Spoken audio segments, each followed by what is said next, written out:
And now we can move on to our panel.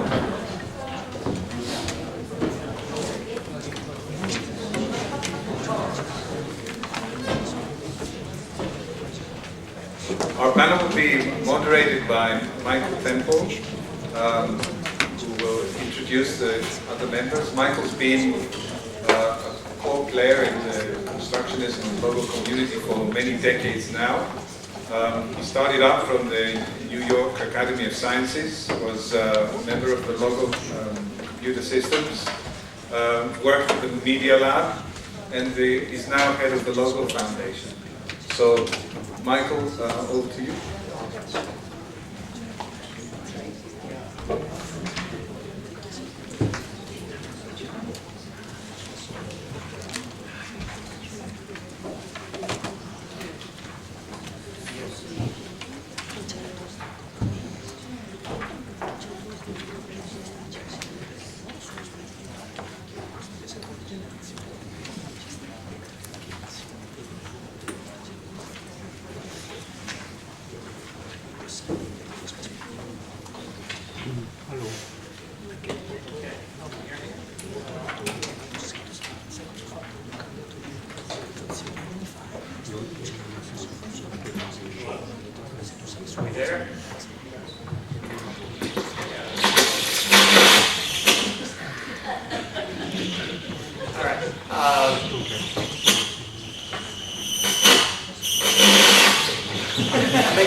Mitch, you've also met, and in addition to Scratch, he had a life before Scratch in this global community. I mean, been instrumental in the creation of Lego logos, Scratch logos, started the computer clubhouses in Boston that have since become a worldwide network. We also have Cynthia Solomon, who is the mother of Logo. She was part of the original team that developed the first version of Logo in 1967 and has spent decades working on Logo and constructionist educational environments. Yvonne Kalaš, who's a professor of informatics education at Canadian University in Bratislava, has been involved with Logo environments for several decades, created Comenius Logo and later Imagine. Now, before I start, we agreed amongst ourselves that we would try to spend no more than 6 minutes each, and then leave time for audience participation. So, my friend Brian Silverman just wrote a new version of Logo called Light Logo, and it controls this ring here, and it's programmed on the Arduino. And so what I did is I created a timer. What it's going to do, if it works, this is very buggy software, that's my disclaimer right on. If it works, see, this is a turtle, and it goes clockwise or counterclockwise rather than forward or back. So if this works, well, it's already misbehaving.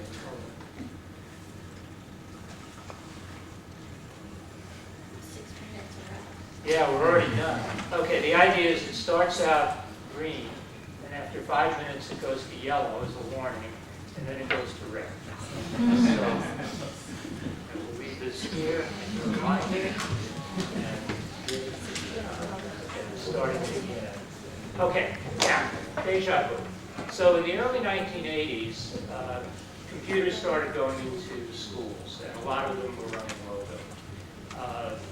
Now, a lot of progressive educators were not particularly interested. And in spite of Logo's constructivist roots, it got picked up by a lot of other people who were doing all sorts of traditional and instructionist things. So the question is, are we seeing the same sort of phenomena happening here? So progressive educators, Logo users, some overlap, but a lot of separation. So what do we mean by progressive education? It's another key word for today. It's a range of ideas and practices that are under an umbrella that could often be described as child-centered or learner-centered. And there are a lot of theorists who have advocated this kind of learning and teaching. Who's on that list depends a lot on where in the world you're from, but this man, Jean Piaget, is on everybody's list, and another P. And his theory of constructivism is that we create our own knowledge and meaning through a process of interaction with things and people in the world around us. Now, my personal experience, I was a teacher, elementary school teacher throughout the 1970s, no computers. I was in a program called the Open Classroom, which was at the Workshop Center for Open Education at City College in New York, and it was headed by Professor Lillian Weber. And it was based on the view that each child learns through active and repeated encounters with firsthand, concrete experiences through interaction with other people, and through reflection on these experiences and interactions. Very Piagetian, and explicitly so. And the space itself, in today's terms, would be called a makerspace. It's full of tools and materials. We created all kinds of projects and activities, modeling what we would then do in our classrooms. And our role as teachers was explicitly not instruction, but designing and building an environment in which our students could construct their own knowledge. And a good model of that we always referred to was these blocks, that the size and shape, in certain relationships, a child interacting with that material will encounter ideas in mathematics, structure, and design. And that interaction goes on within a social environment that includes other children and adults that interject as needed. Okay, after 10 years in that program, wonderful experience, I went on, I joined the New York Academy of Sciences in New York, doing developing and managing science education programs, one of which was the Computers in Schools project, which we were just starting up. That's when I first met Seymour Papert and first encountered Logo. Now, I had actually learned to program years earlier in Fortran on an old IBM machine. This was not that. This connected immediately with my teaching experience, and I enthusiastically signed on. Now, our first program was in 6 schools. We had 12 teachers, 12 classrooms, 1 computer per classroom, not exactly high density. It was that one, the TI-99-4, running prototype versions of Logo. So that's where it all got started. Now, within a very short period of time, everything expanded dramatically. It's like the beginning of the universe after the Big Bang, the inflationary period. Computers all over the place. And what I noticed is a lot of my colleagues from teaching were not interested in Logo. And a lot of the people who were using Logo were not interested in constructivism. So there was not really a lot of overlap there. So what was going on? Well, I think about this paper that Cynthia wrote with Seymour Papert in 1971, 20 Things to Do with a Computer. And if you look at that paper, and you should if you haven't, the list is mostly things, or half things, that involve interactions with the physical world. Robotics, music, puppet show. But the stuff we were doing in those early days was all on the screen. Turtle geometry, if it was the right computer, animations and video games. So my constructivist teaching colleagues were used to stuff, hands-on materials, and they didn't see the computer as that kind of material. And the question, I think, in retrospect, is all of those things in that paper could have been done back then in 1980 with those computers, and we didn't do them. And I'm not sure. That's a question. a lot of people said that programming was cumbersome, difficult, tedious, and especially the art teachers said the results were ugly. And you do much better off with a paintbrush or crayons. So, after several years, the mania about programming, Logo was caught up in that. Everybody needs to know how to program. So we had Constructionist Logo. If we're teaching programming, we do it in a traditional way, and it's a matter of what language we teach with. And what was available? Not a lot. It was Basic, Pascal, or Logo. And Logo got caught up in that. And you need to have a Logo curriculum if you're going to teach. And the curriculum very often was you draw a square, then a triangle, you put them together, and you make a house. And we know that's the curriculum because in Mindstorms, that's what Seymour Papert said. It's pages 14 to 15. This was not what we had in mind. Yes, I've gotten that. Okay, quickly. Now, are we seeing a rerun? Well, programming is no longer tedious, or not as tedious, not as difficult, and the results are no longer ugly. So we're making progress. But we're still teaching coding and what came up before code.org with these linear lessons. But we also have the idea of teaching coding in order to learn about other things. Coincidentally, that's the name of the new organization that Mitchel is head of, Code to Learn. There's also a lot of discussion about computational thinking. It's not quite clear what that is, but at least we're thinking about thinking. And there are way more than 20 things to do with a computer now. And a lot of them involve physical interactions, like this silly thing I just created. And computing is now pervasive. In the early 80s, you didn't use computers in your day-to-day life. Now you do. We all do. Now we're using them as information appliances.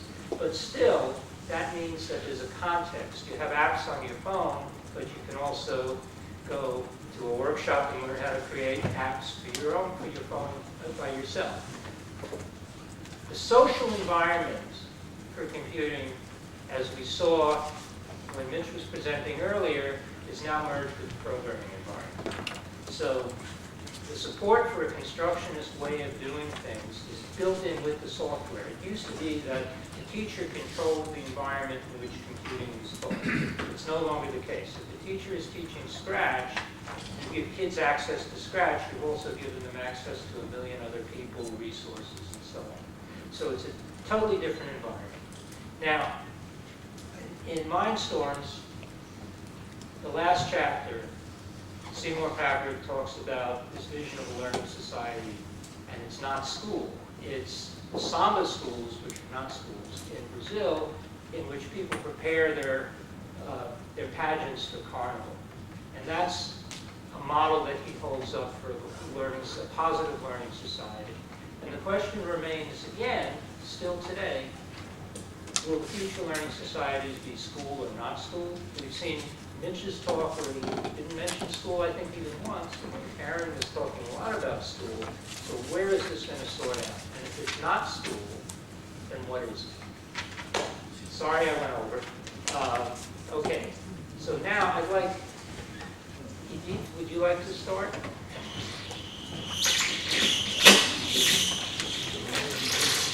I actually have seen, but I think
wait, actually, I'm looking for this that works for my computer, and I haven't. I actually don't. Okay.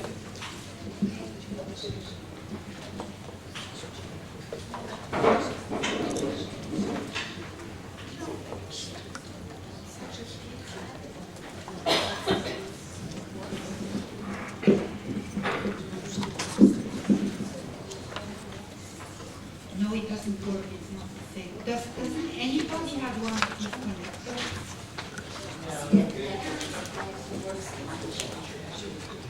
No, it's not just.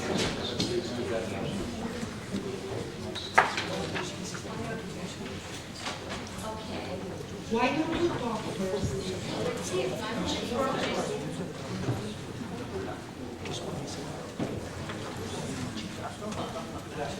Oh,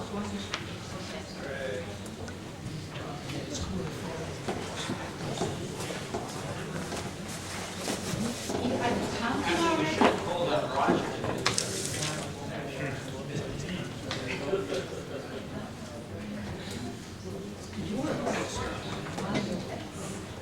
So, my minutes are not yet passed. No, I haven't pushed the reset yet. Okay. Okay, go. Cool. So,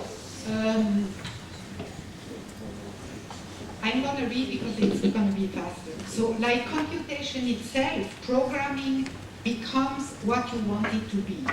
To a scientist, it may be a powerful tool for modeling or simulating the dynamic pattern of interactions at play in complex ecosystems.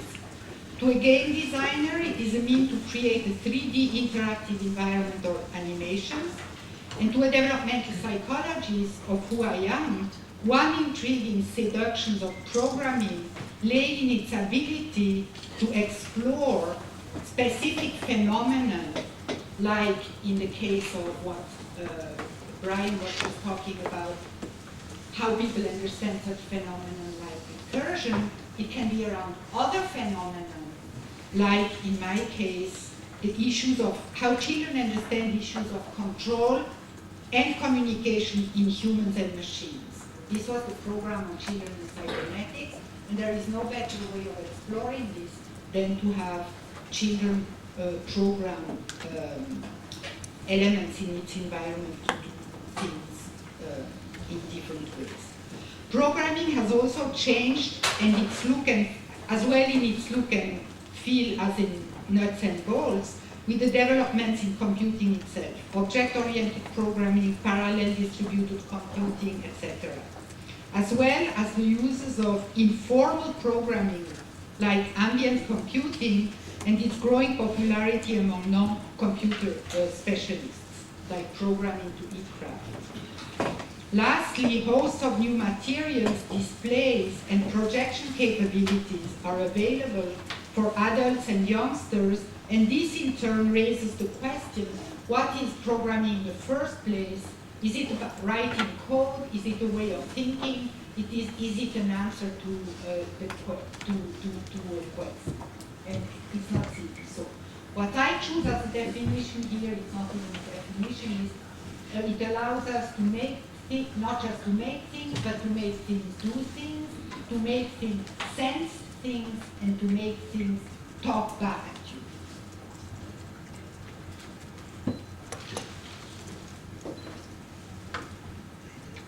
Programming at its core is about giving instructions or commands to be executed by a machine. And clearly the machine needs not to be a computer, it can be a robotic device or a set of smart bricks. And the commands need not to be typed on a keyboard, but may take the form of components to be assembled manually, icons to be snapped into places, and increasingly voice, gesture, and force feedback. As Mike Eisenberg and Leah Bushle put it, it's unlikely that classical programming will or should disappear.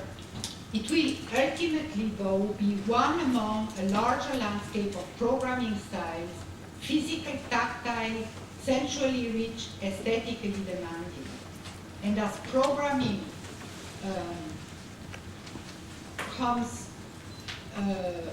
to suggest different types of activity, the stereotype portrait of the programmer itself or the technocentre is probably going to change.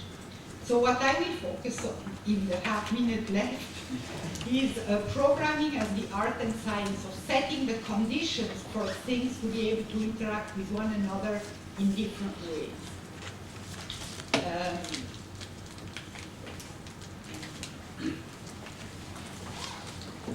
So this is based on research that we did with Aaron Brandeis many years ago about the ways in which children themselves think about programming. And it was children between age 8 and 14. And the categories that I come up with in a way honor the way children themselves were thinking about what programming is about, but not literally just, I don't take what they think, but I sort of think. So programming as giving instructions, telling what instructions or direction can be passed verbally or cast on a piece of paper, and this is usually, for the children at least, not thought as programming. In the program, the orders given should be the responsive medium able to execute them. I give a few examples of types of programming that have to do with just give orders to something to do, something to behave in certain ways. So turtle geometry, bossing around a robotic dog. The children talk about, they program a washing machine when they actually give it the instruction and it knows how to do more than one thing, a whole sequence of things. So it's this notion of a logical sequence of instructions that can be run, not necessarily by a computer. The big change to me came, at least in my experience in working with the epistemology and learning group for a long time, is when sensors were added to the kind of devices that one can control. And from an experiential point of view, and the way children even talk about it, is about using programming for this paradoxical purpose of actually lending autonomy to the entity that you are programming. So it's no longer about, I give the turtle orders to move in certain ways, but I give order to the turtle to actually find its own way in its own environment in the way I program it. Now this is maybe not important from a technical point of view, but I think it actually is. But it's very important from, again, a sort of experiential perspective.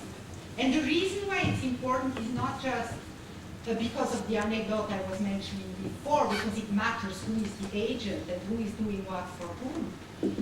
But I think in a very profound way, there is nothing more important for very young children to, even in non-digital context, to understand the difference when they are controlling something, like I blow bubbles, and then to put the bubble catcher against the wind, and then again to blow the bubble and have the wind catch it. And that is interesting for the child because it has to do with how you move from being in total control to actually delegating control to other aspects in the environment of which you are just a part.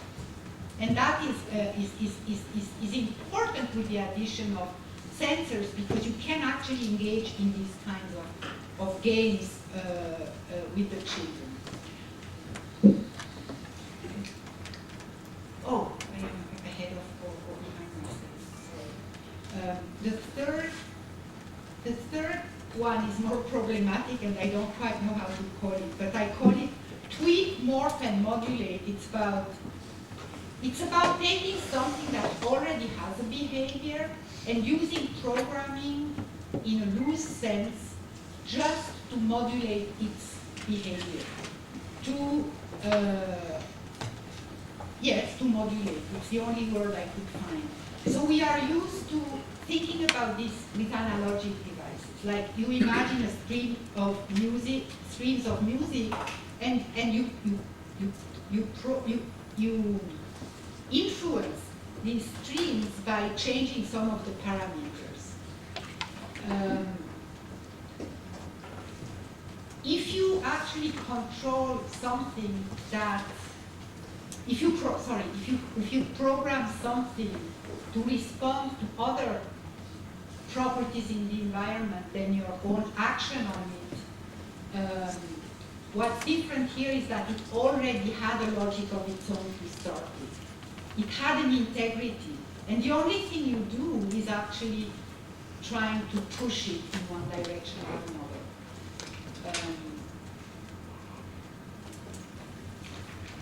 I think my minutes are over. It's orange to red.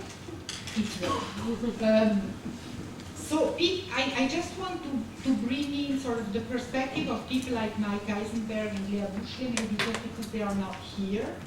And their contribution, as I see it, is to show that the culture and context in which place creative use computation are changing both the adults talk about and kids' uses of programming. I don't have time to go further in details, but the way in which Mike Eisenberg actually changed the way in which just a simple turtle actually is able just to read barcodes on the floor, and you can sort of programming it by doing, programming in a very light sense because you cannot do very sophisticated things. But what you can do is beautiful too in the way that you, in the sense that you can replace the barcode by stickers, and you can write yourself on the stickers rather than having it all sort of embedded in this computer as this command center that is separated from the world in which you are acting. So there are these kinds of things that are worth looking at. I stop right now even though I'm not finished, so we can always talk. Thank you. Okay, and now Cynthia.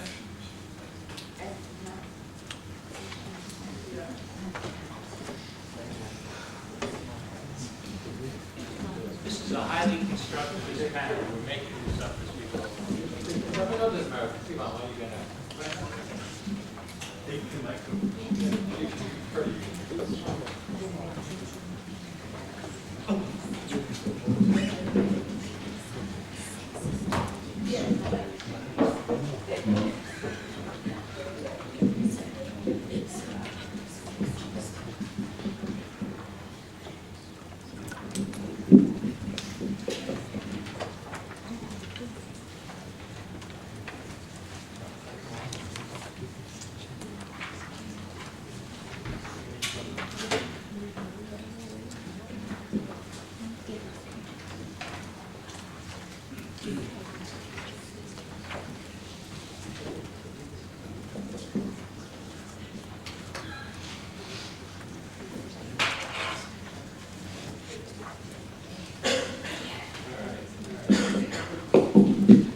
Okay, so thank you very much. Actually, I rephrased the original question, asking myself, are we moving in a loop? And actually, or saying, are new constructionist programming environments again going to be used in schools in instructionist ways? And actually, I believe we are not moving in loops. And I hope that these new environments can be used in a completely different way. So I have some comments in this topic. So first, in general, I want to say that I'm not quite sure if instructionist ways of teaching are completely wrong. And I never read Seymour's material, Seymour's writing saying that. I think that whenever constructionist ways are efficient, that's what he said, as far as I understand it, they should be engaged, and it doesn't exclude instructivism in general. So, and especially, I was thinking about my personal lifelong learning, and I am also engaging and profiting from all different strategies of learning, including rote learning and all other strategies. When I'm commenting this situation in 80s, I would say that maybe beside recognizing progressive educators and logo-using educators, we should also think about educators who at that time understood the value of constructing and exploring with computers. And I think that this is a different group. And I'm quite sure that there were many logo-using educators who at that time did not quite understand the real value of constructing and using logo tools for learning. And also, of course, not all progressive educators did or have had these digital competencies and understanding of the values of working using computers. At that time, I think we knew nearly nothing about educational programming and its cognitive demands and general benefits for learning. Actually, till today, I feel a lack of good fundamental arguments to say, to make it clear what are these general benefits. And we will discuss this topic a lot during the conference. I think that at that time, nearly nobody was doing programming at school. Nowadays, we think of us as doing it in the 80s, but there are many teachers who never tried programming at school at all. Also, I would say that by far not all logo books and materials were constructivist at that time. And I'm sure you have, I hope you have similar experience. And in general, I would say there are not many constructivist books at all, so it's very difficult to find them. And also, I'm afraid that we computer scientists with the computer science background were often not thinking enough, not paying enough attention to what was really difficult for pupils, what was interesting, what was easy for them, what was appropriate for learning process. And actually, shooting at myself and my colleagues, we were often like showing off what can be done, trying to play with very difficult computer science concepts and expecting teachers to do something similar, which was definitely not possible. So, of course, I agree with saying that if software environment, programming environment, which has huge constructivist potential, can be, of course, implemented in schools in many different ways, including very traditional or instructivist ways. So these are definitely different things. If I understand it correctly, Scratch was originally not developed for schools. And I think that what Mitch said today proves this. So I think it's up to us, educators, researchers, teachers, to find proper ways for schools. And this is what we heard in the second in your keynote. Actually, I am recently collecting Scratch books published by different authors around the world. And I must say that many of them are very instructionist, and they very often ignore learning process. I have similar examples to yours. And these both are taken from one of the books. These examples as the program appear in second chapter, something like page 22, in book which says that programming is easy and for everybody. But these are very serious computer science concepts here. And they are fantastic, they are challenging, but we need a long way to make teachers build such things and accept them and help their students to play with these structures. Very often in these books, sometimes I find first appearance of if command having a complex, I think in the second example, complex Boolean expression in its condition. So I think that, well, we must be very careful about this. On the other hand, in these books they often say, you are going to develop fantastic, exciting game. Just copy these scripts. And then they say, wow, you are fantastic, you are a programmer, you did it.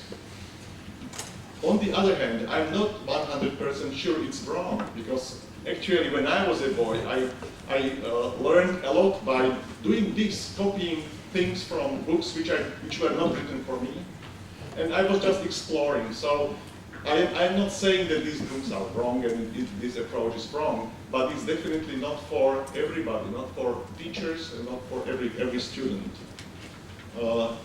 So we should think carefully about what schools really need, and we have to help them in what they can do in school formal environment.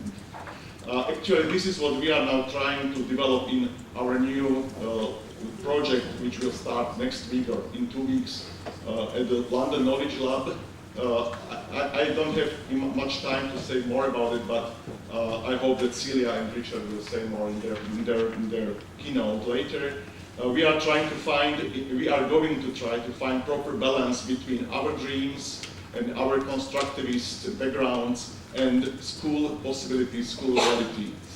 Finding many proper strategy for many teachers, I would be happy to say all teachers, but maybe it would be too naive, for many teachers and for many students. The question is, do we nowadays better understand what is educational programming? Definitely yes, but I think that we need much more research in this field to really understand what is difficult, what are the real cognitive demands, what are the proper sequences of steps in learning process. Of course, there are many possible alternative ways, but we have to go much deeper in this. Actually, well, the movement Coding for Everybody is a fantastic phenomenon. I think we constructivists should be very happy about it. It's a real challenge for us. Of course, there are some dangerous or difficult components in it, difficult teachers, parents, but I would say here I want to refer to politicians and media people who often say programming is easy, which I think is dangerous because programming is not easy. And if we believe that mathematics should be a part of curriculum or school education, it's not because it's easy. I believe we have other arguments why we think it should be there. So we want maybe the problem is that we often want our students to learn too much, to learn programming, but with unrealistic ambitions. In school, there is not enough time to really go through the whole process, so we have to carefully think about what are the proper steps, what is appropriate, what is really needed. Also, I feel there is a lack of good arguments and clear connections to other subjects. We have to build opportunities to use programming for mathematics education, physics, of course, probably this is easy, natural, but for literature, for history, and these connections are, I think, very important. And this is the only way to show that this is a tool for learning. Programming is a tool for learning. And very often we see that educators are not respecting all stages of the learning process, like jumping to very complex concepts very quickly. I think there is not enough attention paid to teachers and future teachers. Also, although Karen said about a lot of workshops happening in many countries, but still we have to invest much more into teachers and future teachers. And finally, last comment in our country, Michael was also asking about progressive educators. So from my experience, I would say in my country, we have a lot of progressive educators, especially in kindergartens and in primary education. And what I'm learning all my life from books, they know that there is no learning without playing. They want to know how to use digital microscope. They want to learn it. But they always ask, why should we use it with children? What for? And if we have good reasons, then we together find a way how to implement it. And thank you very much.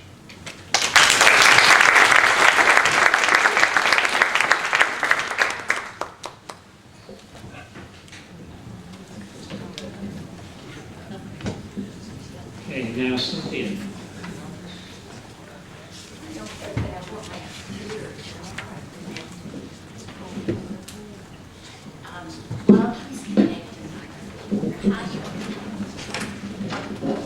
I want to tell you that in 1972, I met Celia and Richard at a conference in England in Exeter.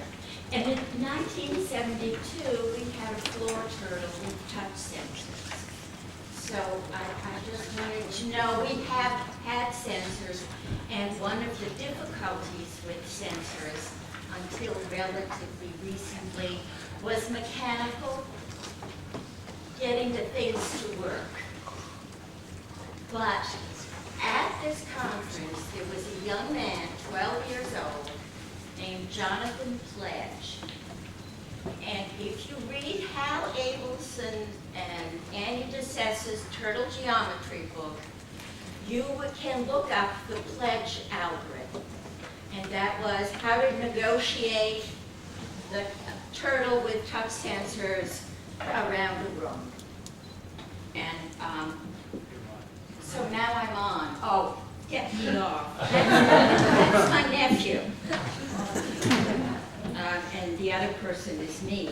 In case you didn't. Oh, wait a minute. Wrong thing. Oh my God. Oh my God, I can't believe it. Please get, how can I get me off? This is tomorrow's presentation. Yeah, I'm going to close it because I don't know where today's is. Ah, here we are. This is it. Now my presentation. Why is it doing? Oh, okay. When I looked at what he had to say, I thought yes, déjà vu, yes and no. And this doesn't look like my machine. And what I started to do is, thanks to Gary Steger, who will be here later, there's a paper of Seymour's that I hadn't remembered, but in it he talks about, it's called Computers and Computer Cultures, plural. And he talks about the things that he and I talked about very frequently when we were starting. And I liked the question he posed, that the central open questions about the effect of computers on children in the 80s are, and I think this is still relevant, very relevant today, which people will be attracted to computers? What talents will they bring? And what tastes and ideologies will they impose on the growing computer culture? And I think those are really very important questions. I don't know about progressive educators. I don't know about instructionists. I don't know about whatever. I know about good teaching, working with kids. And the thing that Seymour was inspired by and inspired me was Piaget. And Seymour says Piaget was the theorist of learning without curriculum, and the theorist of the kind of learning that happens without deliberate teaching. And the next thing is Seymour explains what he fills in what he means, and I think this is really important. Teaching without curriculum does not mean spontaneous, free-form classrooms, or simply leaving the child alone. It means supporting children as they build their own intellectual structures drawn from the surrounding culture. In this model, educational intervention means changing the culture, planting new constructive elements in it, and eliminating, I love this, noxious ones. And I think that those are really important ideas, that this is what, as a teacher, I always thought about, is how do I motivate, how do I get inside a child's head and figure out what a child would like to do. And so that brings up to me what's different today from 1980. And one of the big things that's different is the numbers, the accessibility of computers in children's lives. In 1980, it was like 1 computer for 10 children. What could you do? There were a few experiments. where there were a lot of computers, one for each child. Now, for example, Seymour had he had two major projects. I'm going to get to that later. Today, we accept computers as part of everyday life. You think you should know it, but what should you know? And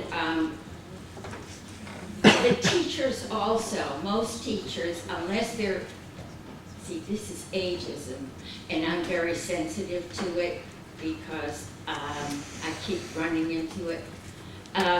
But unless a teacher is old, they have had computer experience. I hate to admit it, because I'm old and I've had computer experience, so it really annoys me.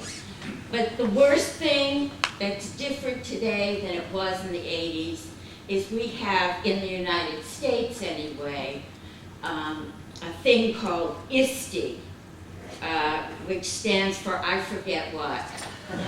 Started by a guy that loved BASIC, folks. Dave Morson, he loved BASIC. And they have standards, and these standards are now called in the States NETS, which I forget what that stands for. I never can remember things like that. But it's pretty scary. The reason it's scary is it sounds, when you start reading them, the first one is creativity and something or other, and innovation. And when you start reading what that means in their fancy conversation, it sounds like the sorts of things we're interested in. And then when you see what it looks like as an implementation, you start shuddering. And that's what teachers are faced with. So I think the real culprit in education today are the administrators, the people who were once in a classroom but now make the rules. And making rules is a very, very treacherous thing. So what's the saying? Using computers to enhance what could be done without computers.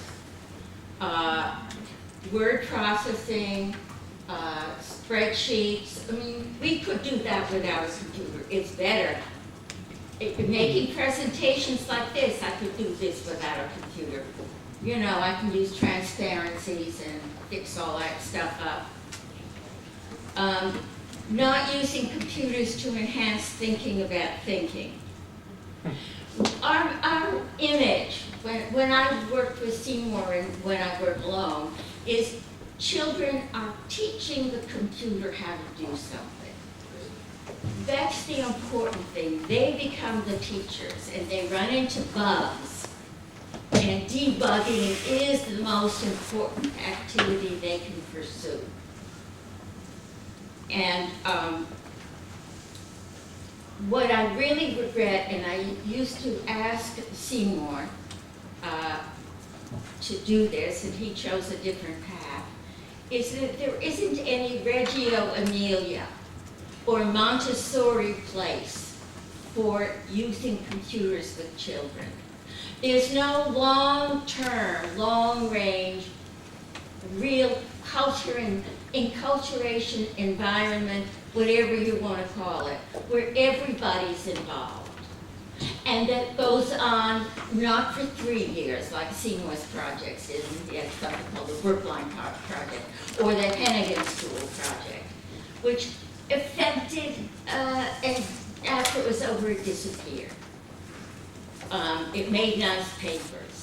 But the fundamental thing of how are children affected by this? I mean, I get fan letters from kids I taught, thanking me, saying it changed their lives. But think about the kids I haven't taught. And teachers or whatever who want to know what to do, there's no place that can show them that this works. And whatever this is, it isn't just in math classrooms, it's although we think of Logo, we thought of as a math lab. I guess I still do. But then Mathland was, the seamless descriptor of Mathland was that it was universal, it was everything. Anyway, the last thing, oops, it doesn't like that. Yeah. I just, maybe it's because it's such a funny picture of Seymour. But Gary found this paper in Creative Computing was the magazine. And when people mention it, it was a very, huh? Oh, food. There's me again. I'm sorry. I was...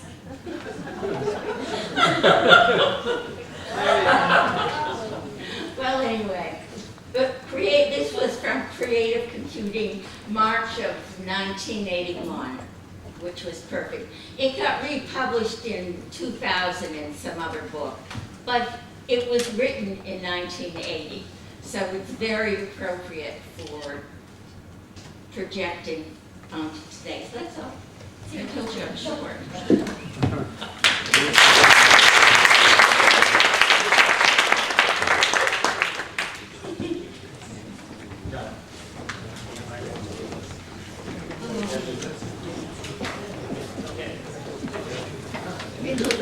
I'll keep it short.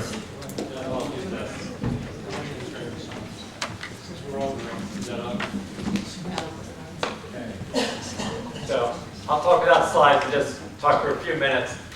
And say, as I was listening to this, I realized that I think I'm generally, when we talk about the goals that we've been talking about, I'm generally pessimistic in the short term and optimistic in the long term. And just want to say a few words about why. When I think in the short term, to make the type of changes people are talking about requires institutional change and mindset change, and both those are really hard, and they tend to be slow, especially educational institutions. So, I think it's, it's going to be really hard to think about widespread changes that we're talking about in educational institutions, or in the ways that educators think in the really short term. So that's why in the short term, we can have lots of successes. We see great things happening at Scratch, but it's a tiny blip in the larger educational landscape. So, but it's a start of something. But in the short term, it's not, I think it's really hard to scale significantly the type of serious change that we're talking about. But I also want to say why I'm optimistic in the long term. Because in the long term, I think there are two things that really work in the direction that we're talking about. One is certain types of sort of cultural needs and cultural trends, and the other is technological trends. And so the cultural needs, as I was mentioning earlier, I really do believe that society is moving in a direction that creative thinking is going to be more important for success in people's lives and for people to thrive. And that has to ripple through the society. The fact that people, in order to succeed and thrive in the world, will need to be more, be able to come up with innovative solutions in a fast-changing world. Institutions can't ignore that for the long term. So things will move in the direction towards trying to help prepare children, because people will want to prepare children to thrive in this society that's coming. So that is a trend that will move in the direction of the things that we want to see. And the other thing is that technological trends, I think, will support a lot of the things that we want to see. And this gets back to, whether one's technocentric or not. I think it's wrong to think that technology is the center of things, but it's also wrong to think that technology is irrelevant, because technology can definitely help support or inhibit other trends. So if I think about sort of theorists who represent important educational ideas that I see as important, if I think of Dewey as a representative of project-based learning, and Papert as a representative of constructionist, maker-based learning, or Illich about sort of learning webs, and sort of ways we can connect people together as part of the learning process. Those are the important ideas and have nothing to do with technology. But I do think today's technology is going to be supporting all of those trends. It'll be easier to do more types of meaningful projects with the technologies that are coming. It becomes easier to do meaningful maker projects and to make things in the world with new technologies. And it becomes easier to have meaningful learning webs with network technologies. It doesn't mean it'll happen automatically, but it feels that technology is moving in the direction to will provide support for the deep ideas we want. So the long term, I'm optimistic because I do think the cultural needs push that way, and we'll have a better set of tools to help us do it. But we have to work hard to make that actually happen.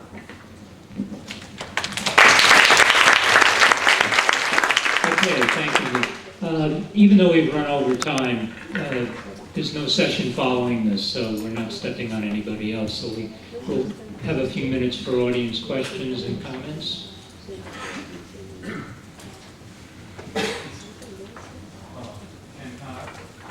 Like Ivan, I actually remember in high school.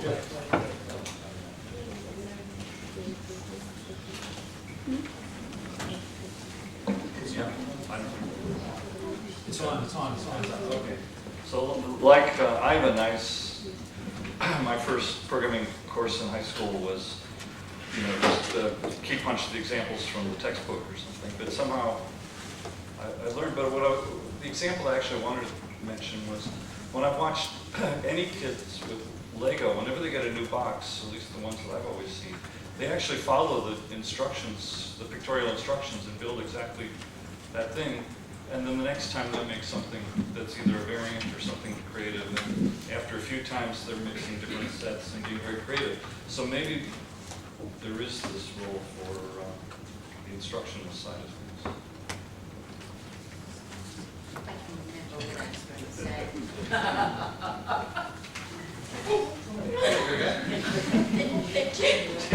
All this stuff is really about children being in control.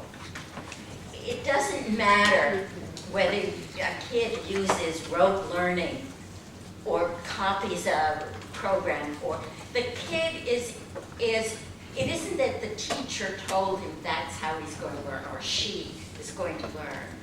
The kid picked it up because the kid wanted to learn something. The kid is in charge of his own learning. That's the distinction.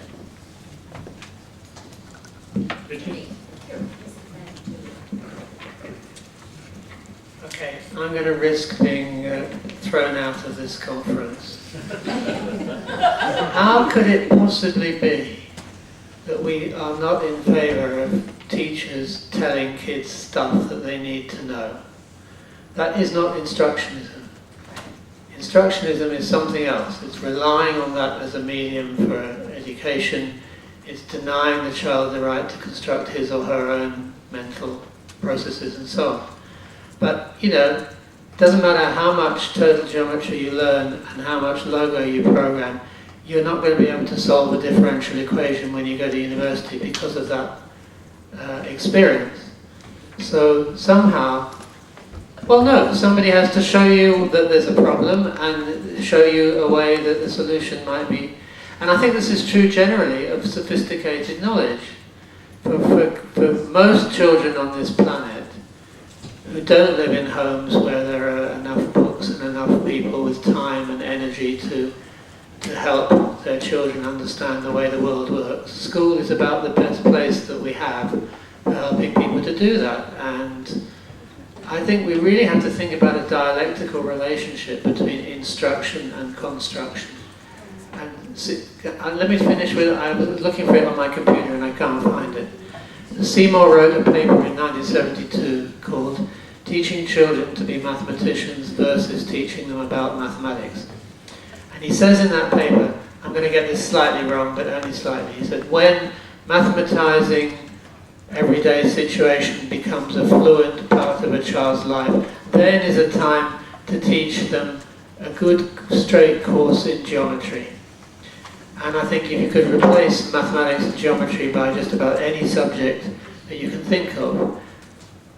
Okay, I'll leave now if you like. Okay, could we move this out of that corner and somebody from the wider audience? I just say it that. Any other comments? Yes.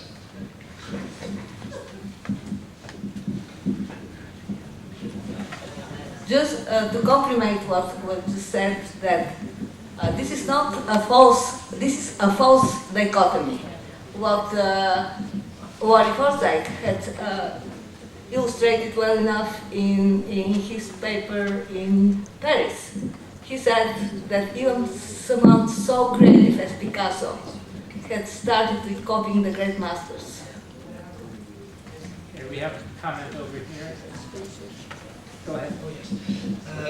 I will try to somehow, excuse my English, answer the question about instructionism versus constructionism. I think it's a false question because getting back to the trivium, to the ancient times, you need to learn grammar in order to discuss and then have your own ideas. So we need notions in order to build upon and give the opportunity to create after kids get knowledge of the basics. So in my opinion, we're still at the same level of when Paper started, with better tools and better access to technology. But the most important thing to do with computers, in my personal experience, in the last 20, a little bit more years, and in the last 7 years with Scratch, is that kids in the primary